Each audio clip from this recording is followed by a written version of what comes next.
Hello everyone and welcome to the Gooner Factory. So do Arsenal have a Saka worry on their hands? Also, Kai Havertz, are we now starting to see Mikel's master plan? I'll go through a couple of interesting points on Havertz, and as usual, if you have any questions or topics you want me to speak on, put it in the comment sections and I'll speak on it in tomorrow's video. So let's get into it. So firstly, we're going to be talking about Bukayo Saka, and in particular, the over-reliance Arsenal have on such a young player. I mean, this is basically the only option Mikel Arteta sees as viable for the right-wing position. And I mean, it is hard to disagree with him. I mean, the only other option that Arsenal would probably have would be Reiss Nelson. But because Saka's been so good, we've hardly had the chance to look at Reiss Nelson to know if he's good enough. He's played a couple of cup games in the past and we've seen him feature as a late sub, but that's only for minimal minutes. And the most notable of them late sub appearances was for Bournemouth last season, where he scored the last second winner. So I do have a lot of love for Reiss Nelson for that alone, and I do think he's a decent backup.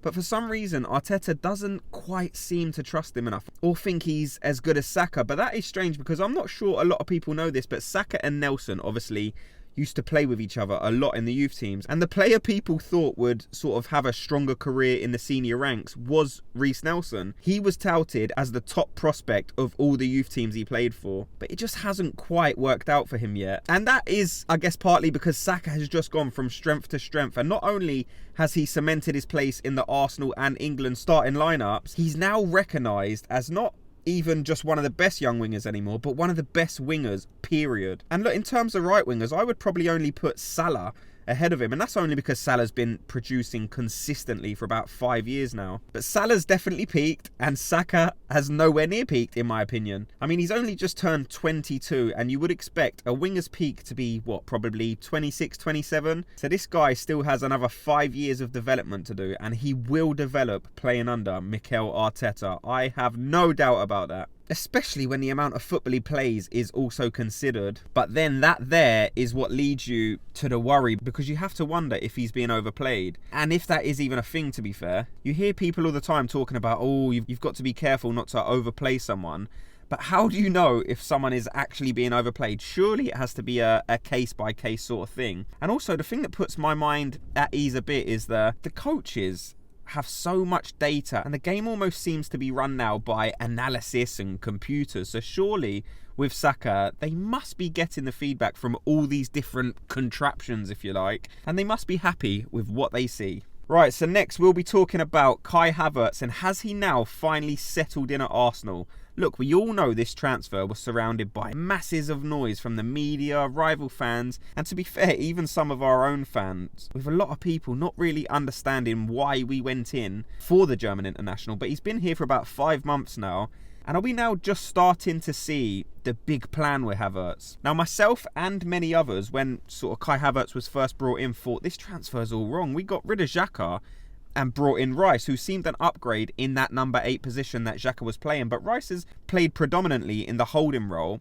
and Havertz has been placed sort of in Xhaka's role. And that changes the dynamic of the whole midfield, because not only are you now defensively slightly weaker, but also now we have a less combative midfield, with Havertz being more of a, I would say, a flair player. But this is obviously part of Mikel Arteta's thinking. He might be thinking, we have 60, 70% possession, sometimes higher, so I need more players in that attacking third who can create a chance or get themselves in a position to create some danger. And that's something Havertz does do. He's clever in finding pockets of space, and he's also able to sort of break the defensive line. We've seen quite a few times this season where he will create a run and either receive the ball, or if not, he'll be dragging a defender out of position for someone else, say Saka or Trossard. But that's not all he does well. He's actually really good at pressing, and although he's probably not the best, say, winner of a ball, his presence alone in those type of situations can cause problems for the defenders or midfielders on the other team. Now, in terms of actually delivering numbers, be it either goals or assists, Havertz probably isn't at the level himself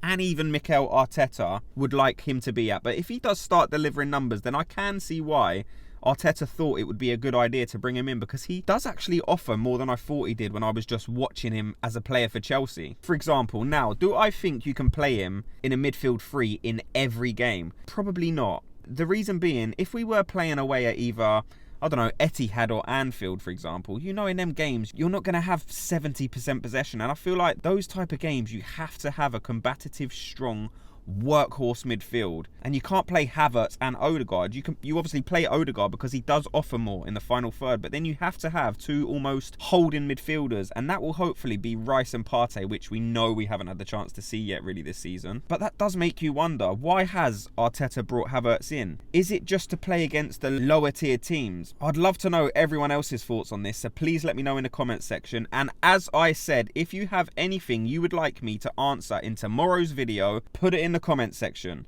And as always, thanks to everyone for watching and listening. I really appreciate it, and I'll speak to you all in tomorrow's video. Gooners, have a good day.